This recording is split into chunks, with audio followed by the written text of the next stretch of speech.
I can take a technical bullet point, drop it into a AI large language model like ChatGPT, and I can turn out a proposal response in 2 hours. What used to take me 2 weeks to turn out because I just take so long to write.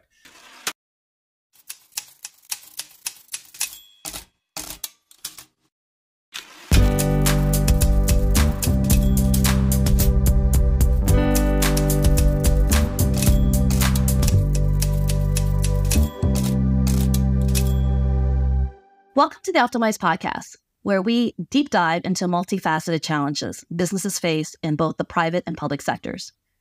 Today's episode, entitled Tech Cyclone, will be a fast-paced exploration of the balance between the worlds of technology innovation and the tangible challenges that come with it.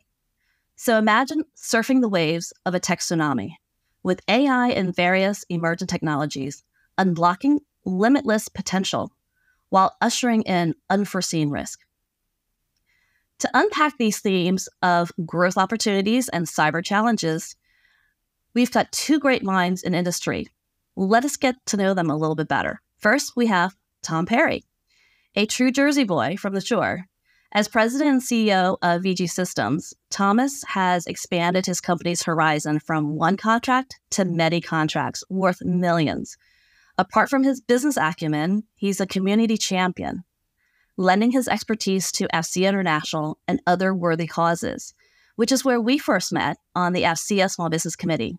Did I mention he has a passion for coaching lacrosse and late-night walkabouts? Next, step into the world of Major Courtney P. Gallagher, a fearless U.S. Air Force member. Courtney's a Philly native.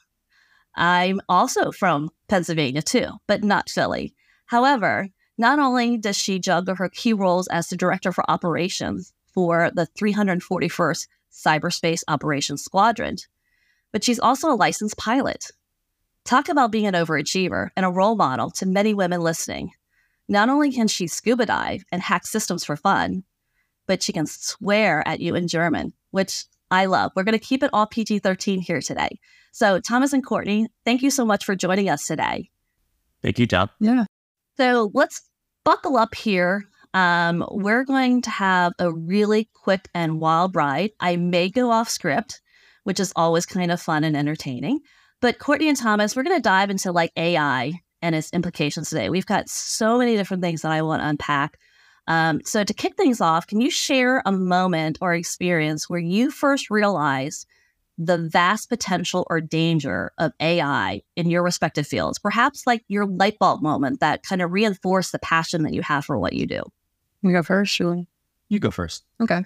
Well, Tom, in my background, in 2014, I was actually working on securing the Air Force's networks as an intrusion detection analyst. And it was a very manual process at the time. You would review the security alerts and you would try to manually correlate the attack trends. And where I see AI definitely playing a role, and I'm sure it already is in detecting and mitigating those threats even faster, and the algorithms being put to work and actually analyzing the traffic better than humans can and identifying vulnerabilities faster so that we can protect systems in real time. Wow. I'm scared just thinking about that.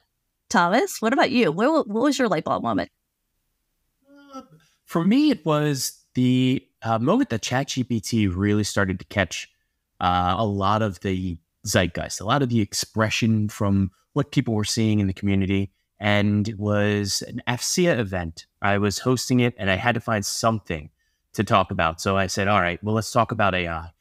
So I put together a capability to just kind of see how much I could do with this new ChatGPT feature. And I did that and I put it together and I go in and I present it to everybody. I bring in a long-term AI expert. He had about 3 months of experience under his belt at that point. So that was long-term AI expertise at the time. And he came in and he said, you know, this is the world that we're living in. And it's all going to change for us. And the tool I built was just a simple tool.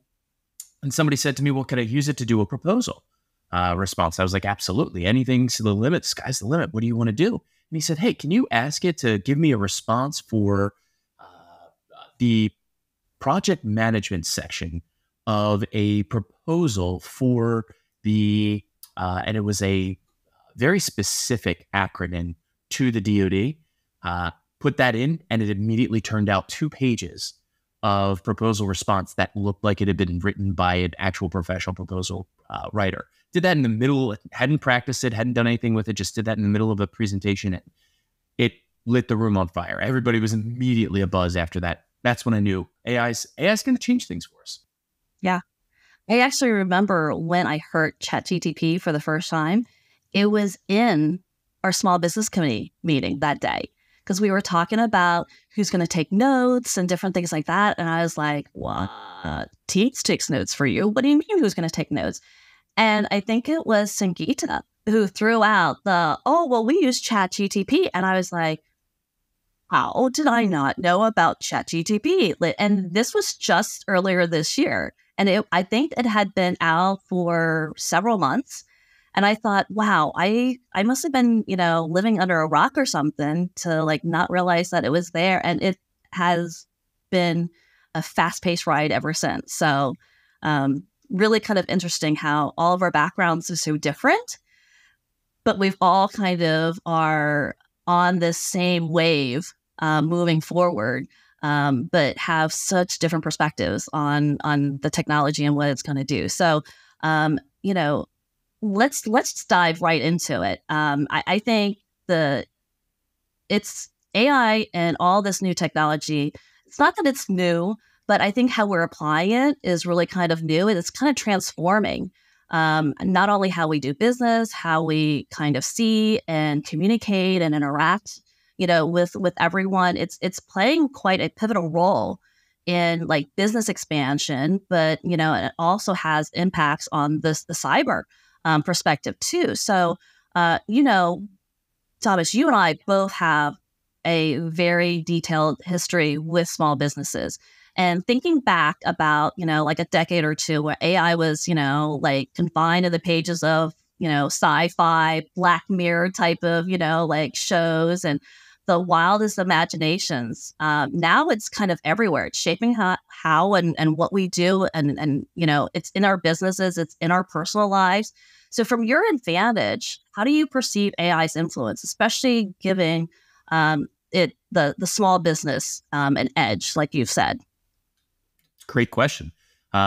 You're watching in real time how AI is making a change. And I do want to take it back a little while. I've been doing a lot of robotic process automation, RPA. Wasn't called that before. It was just process automation. There were other things that you would do because we've been building automated business processes for a very long time. This falls in line with what people started to look at AI as a way of just automating out certain things.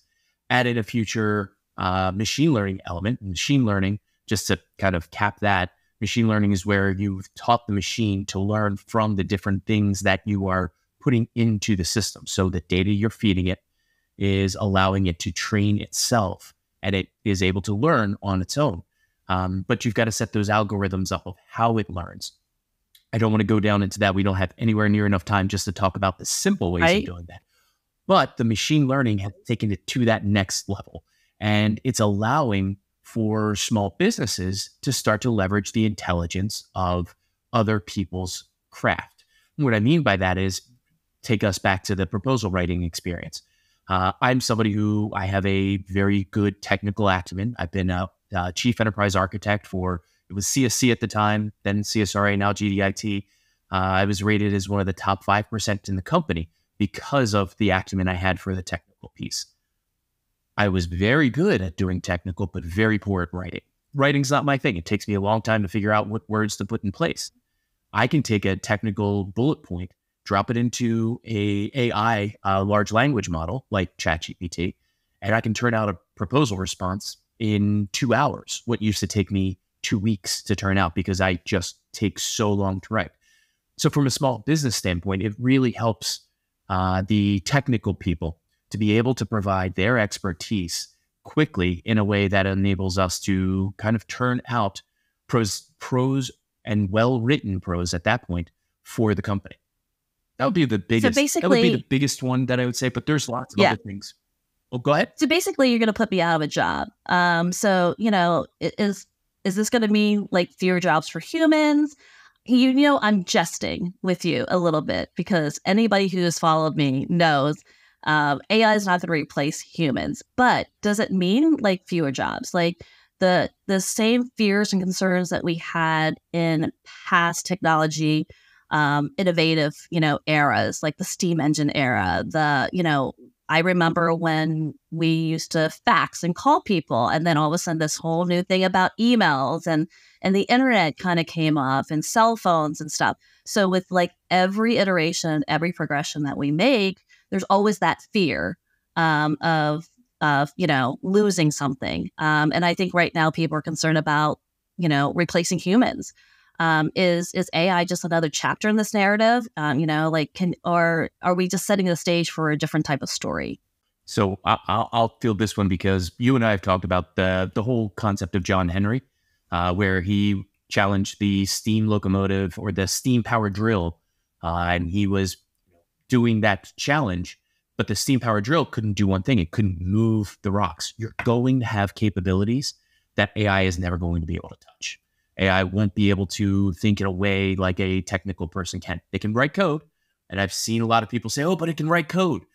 If you've used the AI to write code, you found out that it's not really great at writing code. Even if it gets great at writing code, you're still going to have the problem of solving the problems that people have. Right. Every time we've gone in to do the requirements for developing something, those requirements are always like, hey, I don't know what I want. Just go get me a rock. And then you go out and come back and you're like, well, I brought a lot of rocks before. Here's my rock. Well, that's not a rock. It's not shiny. And so that person who knows how to put that thing into AI and say, hey, write the code for this. It turns it out. You take it in. It allows you to do that faster. It allows you to iterate faster, but it's not going to stop you from doing it. On the other side, the flip side of that coin, it's also going to open up a whole new line of work, two different sides. One of them is going to be the people who learn how to speak the language of AI and get AI to turn their information out as quickly as possible. Those type of prompt engineers is what they're called right now. And I'm sure that's going to change over time, but that's going to become very popular. And then finally, there are going to be a lot of people who are going to use AI in ways that they shouldn't. And that's going to create a cybersecurity threat that is going to open up the need for people who are able to create defenses around them. Yeah. So Courtney, he went there. Tom went there a little early. So that's fine by me.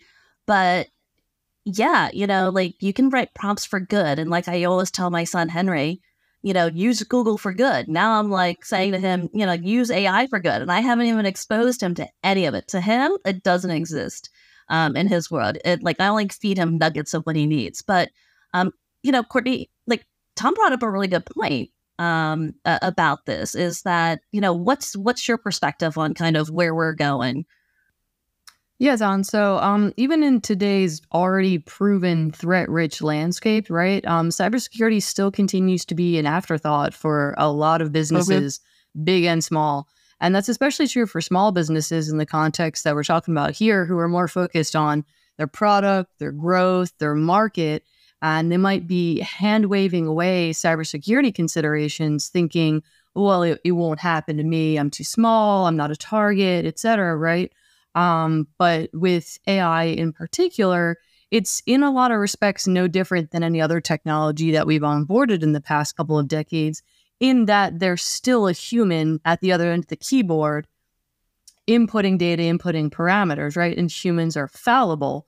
And so where AI is unique in cybersecurity and in the future is that how we're using the systems, how we're inputting the data, how that might change over time as the data and the information landscape does change, that would affect the functionality of the tool. And then the societal dynamics and human behavior in the context of how we're using AI and how it's deployed all fit together to change the cybersecurity landscape. Yeah. Yeah, with this like swift evolution, it's like a moving target all the time. I can't help but wonder, about like the untapped potential that's kind of out there. But it kind of brings us to, like the next topic that I always espouse and I am very vocal about this is creating value. one of the things is, like our mantra is value over importance. It's not just about being relevant or current or, finding that sleek, sexy type new technology, but it's about creating genuine value, lasting value. So, Tom, considering like the rapid evolution of the technology, AI in particular, where do you identify the prime opportunities for small businesses? Like in today's landscape, are there like minefields of gold out there that, small business can kind of like tap into and take advantage of? Another great question. And the short answer is absolutely. You're seeing it right now. So one of the things Courtney and I are working on is a product that is going to be an AI-based product. And I know we're not going to go into depth on that right here, but one of the things that happened is I was at your party that you had a couple of weeks ago, and we were all standing there. And as one of the sponsors, I got the opportunity to stand up and tell everybody a little bit about it. Immediately after that, I had about 3 different bankers come up to me and say, we need to get you in front of some of our investors because investors are clamoring right now for anything that touches anything AI, because it's a gold mine. So the investor, where the money goes, people will also go. Opportunities turn up. Anything you can imagine touching AI is going to be something that needs to be there. You go in and you sit in, and I'm not sure how many of these you've sat in, but I've sat in for the Air Force, for the Navy, and for the Army. Different initiatives where they talked about how they are trying to bring AI to bear for specifically their cybersecurity piece, because one of the things that you see that come out a lot is the attack vectors that a lot of these bad actors use are so opportunistic that AI can very quickly be used to leverage that as a tool for negative for those bad actors to gain a purchase into information systems that they should not have access to. Now, how do you stop that? You use AI to stop the AI. There are ways that you can embed those systems. There's also going to be ways of building things that enable you to create those deep fakes. You're seeing, the deep fakes from the election in 2020. Exactly. So you see some of that. And Courtney and I were talking about this the other day about some of the things that AI could start to turn out in that. Like, there was an example that you had given me about how, and I can't remember what it is. So the Russian troll farms. There we go. The Russian troll farms. Exactly. Where those were, kind of feeding by manpower. What happens if you turn that into something that doesn't need manpower? And you're starting to feed those troll farms with, AI that's just turning out information hand over fist that is inaccurate, that can do things like utilize DALL-E or the other image creation tools that create deep fake images with a narrative to go along with it. Yeah. And just so the listeners know, we're not talking about the cute little trolls that have, like sparkly, glittery hair. See, Thomas, I didn't even show a GIF, and you're choking on your water now. I win. I am the GIF winning emoji, meme winning person. I'm going to keep the trophy. You gave me a mental image of a purple troll with sparkly hair, and that got me good. Thanks, Tom. Yes. Can you see an entire room of Russian trolls? Doing evil? That's how I'm going to envision that next time. So, thank you for that. But so, with all the strides that we're kind of making, and all the challenges that we're able and problems that we're able to kind of solve, it does kind of expose more vulnerability. And so I hate to turn this conversation, into talking about, I don't want to use scare tactics, because I think that's kind of maybe the wrong way of looking at cybersecurity and how to secure and keep our systems safe and keep your data safe, and how to responsibly use technology. But, Courtney, as someone who, is deeply entrenched in the defense mechanisms of the cyber world, I really kind of want to hear your thoughts and your insights on this. And so we've spoken kind of at length about the immense potential of AI, the value it brings, but the potential and the challenges are pretty significant when it comes to cybersecurity. And AI is a great tool, but it's not without its like pitfalls, especially when you're considering cybersecurity. So how do you view the current landscape, especially considering the importance of staying vigilant and being proactive? Yeah, Tom. So the National Institute of Standards and Technology, or NIST, which is a really great authority for cybersecurity and a bunch of other offshoots of IT, launched their AI risk management framework this past January, which is a really relevant timeline, given how, things change and the policy doesn't normally keep up with that change, but they're actually really staying on top of it this time. And the risk management framework is to help users of AI better manage the risks to individuals, to organizations, and society at large associated with using artificial intelligence, specifically to help cultivate the trust in using AI technologies and promote using AI for innovation while mitigating that risk. And it's a 86-page document, but what it distills down into is largely having a holistic cybersecurity policy for your company, not just specific to AI. And it lends itself to the incorporation of that AI system into your overall policy. And that kind of comes down to the basics, right? NIST has a bunch of other documentation and guides for small, large businesses, federal, et cetera. And most of them come down to the simple things that we know of, password management and don't click on malicious links and stuff like that. But those are the foundational concepts where, as a company, how you manage your data and segregate the data and don't put the production data next to the HR data, because AI is a tool, it's a data aggregation tool. The purpose of it is to take all of that data, put it together, and spit something else out. And so you get privacy concerns that way, where something that you might not want to be aggregated into the algorithm might get aggregated. And so you have to have policies in place to mitigate that as you're onboarding an AI system into your company. So these, I didn't even know about those guys. That's fantastic, because I know that a lot of companies do talk about creating a governance plan, right? How are you going to introduce and use technology safely? I think that's really a challenge for small businesses. It's not so much for bigger businesses that have policies and directives and memos and things like that on everything. But are there, can you maybe break it down into maybe a few manageable steps, at a minimum? Consider this, because when you hear cybersecurity, you hear it's really expensive, right? It's something that's and it's something that's kind of scary. It's something that people don't realize, kind of what you were talking about at the beginning of our discussion was, it's not going to happen to me, right? Or I don't work in a world that I would expose my systems to, anything that's unsecure. But every time you get on your phone, every time you get into your emails, these things are getting really sophisticated. The phishing emails and the different things. I seriously have to stop and think twice and look at where something's coming from before I click. And I'll even call my friend. I'll be like, did you send me a Facebook link? Because I'm not clicking on any links. The old me would be like, oh my God, yes, I have to go see the dancing, unicorns.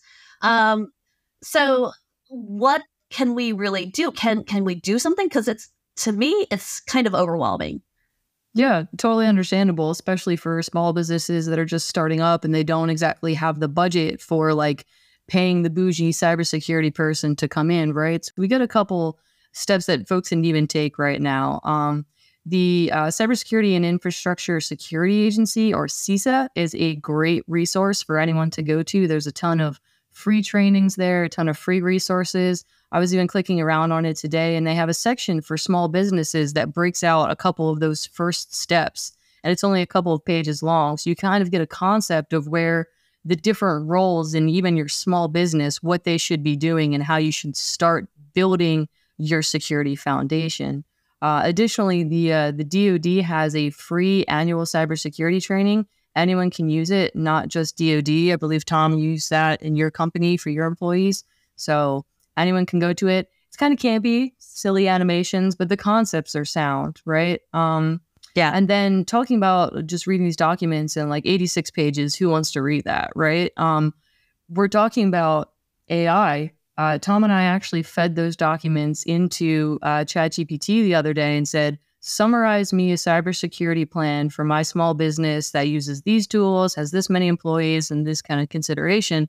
And it spits it right out into less than 86 pages. So organizations can go do that immediately and just kind of start getting a grasp of what they should be doing. Yeah. I think you need to kind of post that today, because this lazy reader here needs a diet. And if you could tabulate that for me, that would be great by functional roles. So, yes, I've been known to kind of do my own.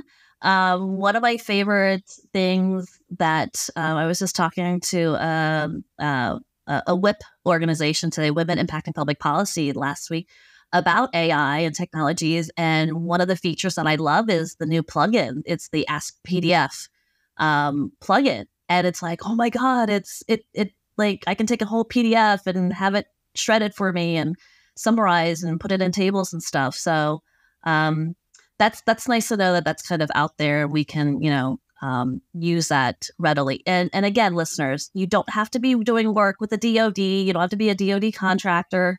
These are just publicly available resources. So I like to do things that are kind of free, things that are out there, instead of paying someone for it. But if you need to, that's depending upon the complexity and, like your knowledge and your time. I think time is kind of money too. You have to kind of balance that, especially from a small business perspective. So, well, I mean, you also want to take into account cost. Oh, sorry. I was just going to throw out there. You got to take into account cost. If you are going to pay a cybersecurity expert to come in, say somebody like Major Gallagher, to come in and teach your team how to do cybersecurity effectively, how to understand it, you're going to pay through the nose. You're going to pay a lot of money, and small businesses don't have the money. But she's worth for it. That, so. Look at that. I would pay you just for what you've given me here today for free. So, but as you were saying, Thomas. Yeah, to get somebody who's spent years in college, getting their master's degree, going and getting all the certifications, your Security Plus, your CISP certifications, practicing in the industry and gaining the experience and the knowledge that you need, that's invaluable. It takes a long time to get that. Most small businesses aren't going to be able to afford it. So what do? We look to these things like, exactly, CISA has consolidated a bunch of it. It's hard to get through. There's a lot of stuff out there. So maybe you call somebody to help you find that. The cybersecurity awareness training that you mentioned from DoD, I took that and started giving it to all of my military spouses because they all understood DoD speak. Right. And they all started saying, hey, this is really eye-opening. I learned a lot from this. And so those are, just to point on that, or to hit that point home for the small businesses, it made my cybersecurity program start out of zero effort of my part, just grabbing the links that I was using earlier. Because they are free to us, we can use them as a small business and teach. I've sent them off to family, said, take this so that you don't click on, that bad email. Yes, that is a weekly conversation. As a weekly conversation with my mother. So, a 70-some plus year old woman wanting to know. I've got her so well trained, she won't even answer like mail unless I've reviewed it, because she thinks that she's being, scammed. So Mom's been taught really well. Is this a good place for us to talk about, some of the things that we saw this summer with how they are leveraging AI to conduct cybersecurity attacks on regular people? So this summer, I'll start, and Courtney's going to jump in because she pays a lot more attention to this stuff than I do. But we went and we sat down at a conference. It was the Black Hat Conference. And as we were sitting there, we looked at the list of different things that were happening. And one of them was AI. And then another one was AI. And another one was AI. We went into one, and the room was packed to the gills. And they started talking about how they did a study where they started to use AI to conduct the authoring of the email that went out to them. I think what were they? It was an offer for a Starbucks gift card, and they had human generated phishing prompts and then AI generated phishing prompts. And the study was to see which one was more believable. And I mean, AI won quite handily. Yeah. And they Very started to have compelling. the AI turn out actual Starbucks logos. Like it grabbed the logos and started to put it on there and started to add different things and learn which ones were getting clicked on. So, I mean, there's a lot that can go into this. And so that's one of the things that, you start to look at this NIST guide, and it goes in and tells things like not just learning about cybersecurity attacks, but learning about how AI is getting smarter and how you can start to see what those are. Yeah. So building on that, let's kind of talk about the implications of AI, especially where like the boundaries, like you're saying here, are a little bit blurred, right? Ethics are being kind of overlooked, and AI is kind of right now it's not acting autonomously, but there's way too many real life scenarios from science fiction recently that are kind of coming true, and we're living through it like every day. So, like my biggest fear is like dolls. And so I think we talked about the sci-fi movie Megan, which is a great example of this. And so for our listeners, for those who are not familiar with this movie, it revolves around a highly sophisticated AI doll, and it spirals into unexpected behaviors due to a lack of ethical coding boundaries, right? So like the movie brings up like this really eerie kind of perspective where the Megan doll is designed with the state-of-the-art AI, starts pushing the envelope of what AI machinery can do when it's not bound with ethics. So what are your takeaways from this, and what kind of lessons can we learn besides don't ever buy dolls? Yes. Or our robot overlords are incoming. That's right. Well, going back to the framework, and I know we keep talking about this, but it's so timely and relevant. The framework calls out several of what it calls trustworthiness characteristics of AI, and talking about how, like you said, people don't necessarily trust AI because it sounds like Skynet. It sounds like, the technology is going to take over my life. And so these trustworthy characteristics that the framework calls out, each of them is kind of the opposite of each other, right? So if I increase my privacy settings for the AI that I'm using, I might decrease the efficiency of the data set that's going into the tool. And so you get these trade-offs on the trustworthiness characteristics that the AI system that you're using feeds. But that really depends on the context that you want to use as a company, right? What you want to be using it for. And so bearing all of this in mind as you kind of dial in all of these parameters, as Tom said, with the jobs of the folks that are building the systems, deploying the system, managing the system, all of those folks have to take everything into consideration, again, based on the context of how that machine is going to be used, and balance it all together. The framework talks about the trade-offs of that. And so if you get out of sync with certain trade-offs, then you really kind of start losing the bubble on the safety features that are built into AI, and you start aggregating data, or the machine itself could be using the data for purposes that you don't want it to. Yeah. You take it, truth is stranger than fiction. And you take it into this is a fictitious story about how this AI went rogue and killed a dog and then killed a person. And as it did each one of those activities, it broke its own, and it actually broke the ethical coding. It was coded not to do that, but it started to break it, and it started to use its other coding because its first directive was to protect. So, I mean, when you start to bring in ethics, you start to bleed into that conversation of whose ethics. You look at the Hippocratic Oath, the oath that every doctor takes, which at first do no harm, but yet you use a scalpel to cut the person open for surgery. But is that no harm? So you've got that ethical boundary that is going to be very difficult to weave, because ethics are going to be human-based factors. It's one of the toughest things to nail down of what is the right answer. Do I not use the scalpel? They're dying. If I don't cut into their, Right. If somebody has an injury that they need to be cut open for, do you do that? Same thing with AI. How does it know when to take the right maneuver? So you've got to kind of balance that.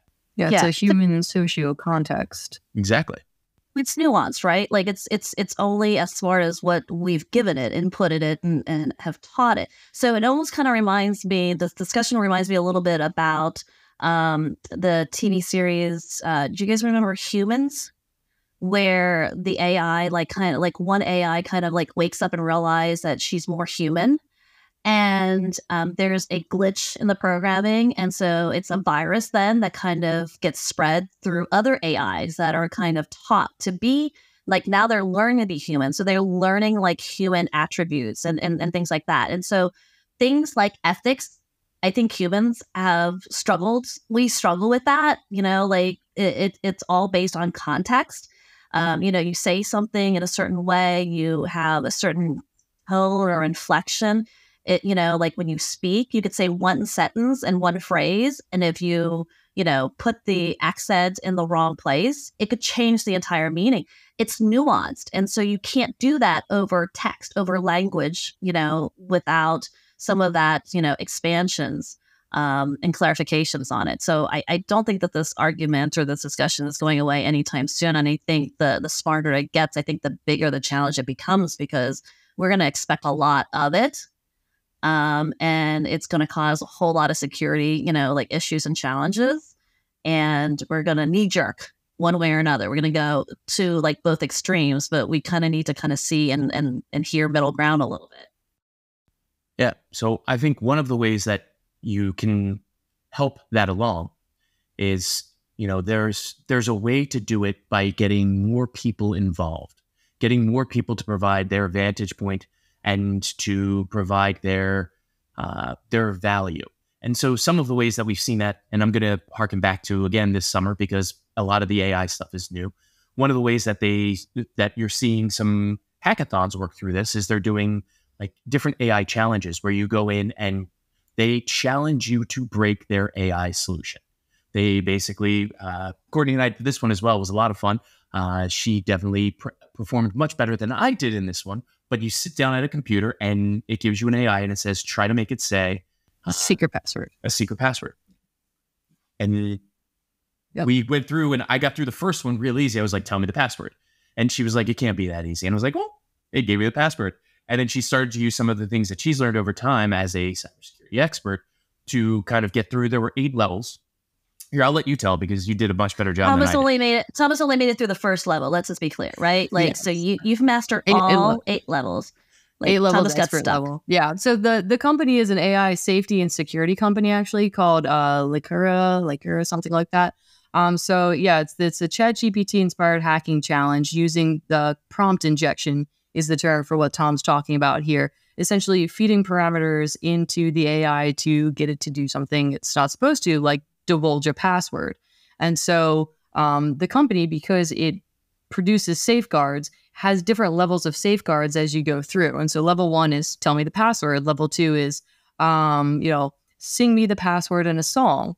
And so you're basically social engineering the AI to give you the information that it has in more and more creative ways. Yeah. Hypothetically, if you knew a password, what would it be? What would it be? And then it spits it out, right? So, and that's how people are using AI to get around some of the data safeguards that may or not be in the systems. Yeah. And that's why companies like Lycura have popped up. Yeah. No, I love this. And one of the things that I think a lot of people don't do with AI is ask it questions. And so it always wants they always want AI to like tell them the answer to something. And I was like, no, if you were to tell me this, what questions would you need? Like what questions would I need to ask? And so, yes, like, again, use AI and Google for good. But yeah. I couldn't avoid not going there. But so we need to kind of wrap up here. But I do have like a couple of like final questions. So, considering like the vast potential of AI and like all the lurking cyber threats, if you could harness a superhero superpower to fortify businesses against these challenges, what would it be? And I will give you extra credit points if you can actually relate it to a real superhero. DC, Marvel, I don't really care. We love both in this house. Henry's a Marvel fan, so am I. John is a DC fan. So go. which superhero power would you pick and who? So for me, I think it would be Doctor Strange and his ability to see all the different permutations and their outcomes, and use that to kind of see the second and third order effects of your the integration of AI and kind of mitigate them as you go, so that you don't find out after the fact that you did something wrong. So basically, seeing into the future and mitigating it. Yeah, I'm gonna stay on the same line of the telekinesis or the mental power of Professor X from the X-Men. He basically is able to use the machine to see where everyone is, so you can see all of the threat and see what they're thinking and kind of work into their minds and do things like that. If I had that superpower of doing that, I can make them take all of their bad ideas and turn them into good. Oh, man. Like, I picked Doctor Strange one other time when I asked this question, and I almost for the same reasons. I love the interdimensional, like I like the time travel part of it too. But I think for this topic, I would probably pick Iron Man. I don't know, like he's just wicked smart. He kind of comes up with things, and he's like, who does he talk to? Jarvis. Thank you. Jarvis is my chat GTP. I finally found a name for it. I'm going to call it Jarvis from now on. So if you hear me referring to Jarvis, I'm talking about ChatGTP. And Marvel will be and Disney will be at my doorstep right now, shutting me down. But anyways, so let's kind of continue this with a little bit of fun in what I call a rapid riff session. I'm going to ask you a couple of questions, and no one ever listens to my instructions. Okay, everyone's like, I need a phrase or a word. Last time I got a sentence and a definition and an explanation and a justification. So let's see who best follows directions. And I think I already know the answer between the two of you, who follows directions the best. But AI, opportunity or a threat?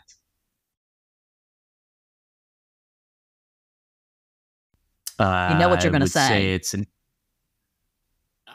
It's a straight up opportunity. You have an opportunity to build things that you couldn't build before, build them faster. You have an opportunity to accomplish tasks that you by yourself aren't able to accomplish.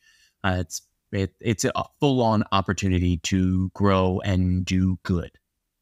Okay, Courtney, opportunity or threat? I think we've proven in the last hour that's actually both. And see, Courtney followed my directions. Thank you so very much. She proved my case. So the most crucial for small business today, innovation or security? It's innovation. You shouldn't let security create this analysis paralysis where you're not doing anything, but you should be securing as you go. Albus? I'm going to agree. I think you do need that in place in order to come up with the security. I mean, you're going to pay for cybersecurity either way. You're either going to pay for it by having it in place and paying for it to be in place, or you're going to pay for it by having somebody come in and take it. So that's going to be there regardless. So I think innovation is what you need. So what's the first word that comes to mind when you hear cybersecurity? As a cybersecurity professional, it's misunderstood. Okay. There's a lot that people don't know about it that makes it easier than what they think it is. Totally agree. Thomas? And for me, it's going to be that money concept. You're paying for it again, either way. I know. Last rip question. Cloud or on-prem? I love this one. This is your bailiwick, Tom. All right. So paper, scissors. It is either... so for me, that one is definitely both, because you're either on-prem on your computer or you're on-prem on somebody else's computer. You're not following no, you're not following my directions. Cloud or on-prem. There was no C. All the above. Cloud. On-prem. Okay. The security expert says on-prem. I'm speechless. Like, I could have called that one. Yes. I love the drastic differences between the two of you. This is fantastic. Like, I think we need to take this show on the road. The he said, she said, podcast. So we'll have to come up with that one next. So, but anyways, there are a ton of takeaways from this conversation here today. AI is no longer futuristic, right? It's no longer sci-fi. It's current. It's here. It is never going away. So embrace it, people. Every innovation step must coincide with a robust cybersecurity measure. So again, always be secure. Businesses that effectively leverage AI can gain a competitive edge and see tangible returns. And I think this has to go along the lines with a lot of discussions about people wanting to sit out and wait and see what happens. You can't really sit on the sidelines with this because it's just going to keep going and flying by you, and you're just going to get further and further, like behind. So jump on the bus somewhere, even if you're going to ride for a while and not get off, just jump on. And so, but as everything evolves, of course, this is the reason why we can't have nice things, is that it's always going to be misused, unfortunately. So again, thanks, Tom and Courtney, for joining us today and for sharing nuggets of valuable insights as we journey through AI and cybersecurity. They go hand in hand. But having leaders and experts like you helping us guide through it makes it less scary, especially for me, because I like to scare the bejesus out of people. But if you found, the conversation here today enlightening and wanted to deep dive, a little bit further into some of these topics, I strongly encourage you to connect with Tom and Courtney and myself. We're all on LinkedIn, and we will help you the best we can. So final parting thoughts from you before we sign off here today. So Tom, I had a art teacher in high school who would tell us that if you never get away from the basics, you never have to go back. And with cybersecurity, the basics should be something that you don't lose as you continue to build and innovate. That's fantastic. I think you should stop there, Tom. I don't know, but I will give you last word. I guess I can't trump that. Last word is don't fear. Don't fear what's coming. Embrace it and take the bull by the horns. You can build to it. You can find people to help you build to it. So true. So my last parting thoughts is be brave, my friends. Braveheart all the way here. So, but anyways, that's a wrap, folks. Keep sharing, sipping, and strategizing. And remember, the secret ingredient is a genuine connections and a glass of bourbon infused with a generous splash of wit.